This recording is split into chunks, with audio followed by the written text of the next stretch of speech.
All right, so let's move on to another angle there of the investigation, because it seems that the Enforcement Directorate will now be approaching the Principal Sessions Court for the copy of the 164 statement that has been submitted by Swapna Suresh and thereby interrogate all of the accused in the case. Now the ED has begun questioning as soon as they reviewed the copy, with the ED now probing the black money transactions involved in the case, since there are new revelations that have now been put forth by Swapna Suresh. Earlier on, she had also named the Chief Minister, but this time around she's gone ahead to name the alleged involvement of his wife and daughter as well. And the ED, we are told, will now be approaching the Principal Sessions Court and will be seeking a copy of the statement that has been made under 164 by Swapna Suresh, and thereby will be interrogating all of the accused in the case.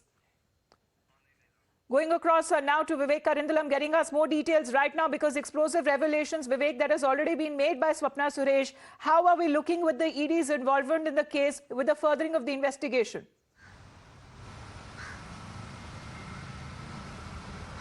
Yes, as far as furthering the investigation is concerned, the ED has decided to take the copy of this 164 statement, which she has already given before the Principal Sessions Court in Ernakulam yesterday and day before yesterday.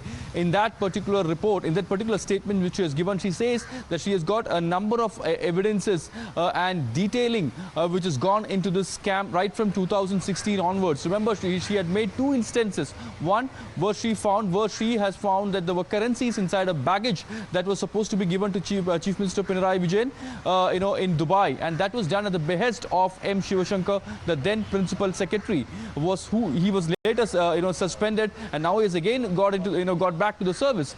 But the second instance which Swapna Suresh mentioned was the biryani vessels, where she found heavy metals, which is also moved to the Cliff House, which is a residence of Chief Minister Pinarayi Vijayan. Now, these two incidents happened in 2016. Now, today I tried to reach out to her. She said that she was under pressure from the jail where she was lodged for the last 1 year. She was tortured in the jail, and also she has been receiving death threats for the last few days. Now, she not given the details of all these incidents, as what kind of currency was there in that, and what kind of metals was there in the biryani vessel, and who was threatening her. All these things are mentioned in the statement, in the 164 statement, which the Enforcement Directorate will be accessing, because they have decided to question all the accused in this case. Remember, the CPM, the LDF government, has now questioned the statements that's been made by Swapna Suresh, because they say that earlier she has not mentioned any word about Chief Minister Pinarayi Vijayan. How is it that after a time interval, after a gap of 1 year, now that she is coming up with Chief Minister Pinarayi Vijayan's name and his family, they say that this is done at the malicious intention to tarnish the image of the Chief Minister and his family and the LDF government. The LDF government has clearly said, especially in the statement that's been put out by the State Secretary, it is said that all these against their Chief Minister Pinarayi Vijayan, whose name now that has been taken by Swapna Suresh, the accused in the gold scam case. Where Vivek, stay on with us, because as Vivek has been pointing out, as far as the opposition, BJP and Congress are concerned, they are now gunning for the Pinarayi Vijayan government and want him to step down and take moral responsibility of the gold scam. उनको सत्य को छिपाने का जो भी कोशिश हुआ है वो असफल रहे। आज हमारे जनता के सामने उन्होंने सारे कुछ बता दिए। चीफ मिनिस्टर कैसे इन्वॉल्व है, चीफ मिनिस्टर के परिवार कैसे इन्वॉल्व है, चीफ मिनिस्टर के जो करीबी जो ऑफिसर्स हैं उन्होंने कितने इसमें रोल है, इसके बारे में जरूरी जांच होना चाहिए। The revelations made by Swapna Suresh, who is an accused in gold smuggling case, it is against the Chief Minister Pinarayi Vijayan and his family. BJP demands immediate resignation of the Chief Minister from his office. Mr. Pinarayi Vijayan has lost credibility and moral right to continue in his office.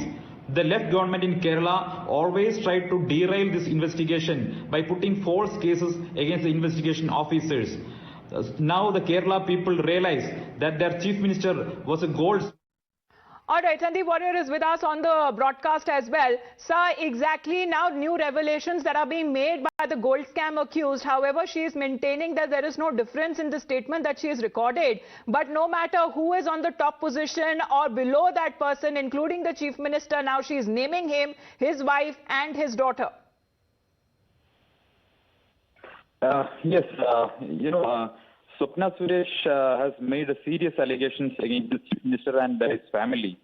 But so far, the left government is trying to hide these allegations and trying to put force on BJP president and make a separate another narrative in Kerala. See, from the beginning of this case, BJP is saying that the Chief Minister and his office is involved in this gold scam. His principal secretary was in jail.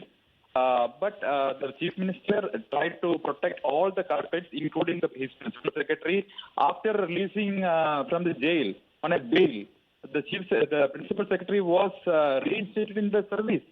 He's still in the service. See, this is a case, Kerala is a state which is very famous for its literacy rate. But Kerala nowadays, the Keralites feel shameful for their government, their Chief Minister. We are very shameful that our Chief Minister is portrayed as a gold smuggler. So we want the Kerala Chief Minister to come as clean, and he should face a trial or face an investigation. For a free and fair investigation, he should quit the office immediately. He has no moral or political right to continue in his office anymore. He should. Right. Mr. Warrior, the ruling government is coming out to saying, and they are rather questioning the timing of Swapna Suresh's statement, because she has been citing that there are death threats and our life is under threat and in danger. And we are now getting the reactions more that are coming in from the opposition, who are like you, claiming that the Chief Minister should rather step down. Let's also get a Congress voice on this. Mr. Balram is with us on the phone line. Sir, exactly now, new revelations that have been made by Swapna Suresh. She is now naming the Chief Minister and his family. Exactly, the allegations and serious allegations raised against the Chief Minister, we have to see it very seriously, because it's a confession basically made before a judicial magistrate under 164 CRPC. The person is taking full responsibility of her confession, and in that confession, she clearly names the Kerala Chief Minister Pinarayi Vijayan, his wife, his daughter, his principal secretary, his private secretary, and the senior IAS officer in his office, and each and every person, a former minister, including all the persons are being named specifically by the person. So that means he is having a full knowledge about the facts, and her allegations has to be seen with seriousness. Because earlier, during the last Pinarayi Vijayan government, when these allegations were, when this controversy has come up for the first time, right, the same Swapna Suresh has released a leaked phone conversation in which... sub judice, sir, as part of the court also that has now taken up, because these are fresh revelations that she has made, and now it seems that on the new revelations, the ED will continue with its investigation as well. Thank you very much, Mr. Balram, for joining in. Vivek, to you as well. We continue to get you more political reactions, especially from the opposition, because they are demanding that Pinarayi Vijayan steps down as the Chief Minister. Back after a short break.